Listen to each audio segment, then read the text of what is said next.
স্বাধীনতা সংগ্রামী থেকে ঋষি, মানবিকতার মুক্তির পথ প্রদর্শক, এমন এক মহান আত্মার কাহিনী যিনি জীবনের প্রতিটি ধাপে খুঁজে পেয়েছেন আত্মিক জাগরণ, যার নাম আমরা সকলেই জানি, শ্রী অরবিন্দ।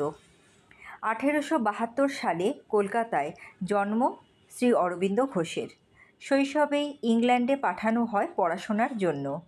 বিলাতে শিক্ষা তাকে দক্ষ করে তোলে, কিন্তু হৃদয়ে ছিল মাতৃভূমির প্রতি গভীর টান।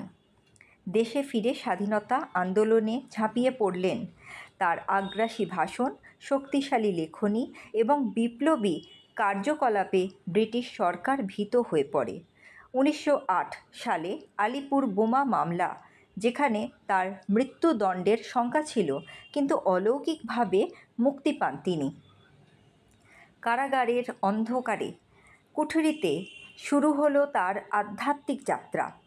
ধ্যানের ভেতর দেখলেন ভগবান শ্রীকৃষ্ণকে, সর্বত্র এক, এই উপলব্ধি পেলেন। বিপ্লবের পথ ত্যাগ করে শ্রী অরবিন্দ গেলেন পুডুচেরি। সেখানে শুরু করলেন যোগ ও ধ্যানের মাধ্যমে ভগবানের আরাধনা।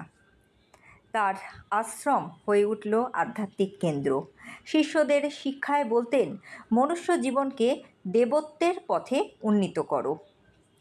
1942 সালে ভারত ছাড়ো আন্দোলন, দেশ জুড়ে হিংসার ছাপ। পুডুচেরির আশ্রমে ধ্যানে বসে শ্রী অরবিন্দ ভারতের স্বাধীনতার জন্য প্রার্থনা করলেন।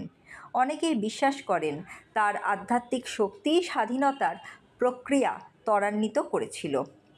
1950 সালের 5ই ডিসেম্বর ঋষি অরবিন্দ মহাপ্রয়াণ করলেন। তার আদর্শ এগিয়ে নিয়ে গেলেন শ্রী মায়ের হাত ধরে। ঋষি অরবিন্দ আমাদের শেখান, আত্মশক্তির জাগরণই সত্য মুক্তি।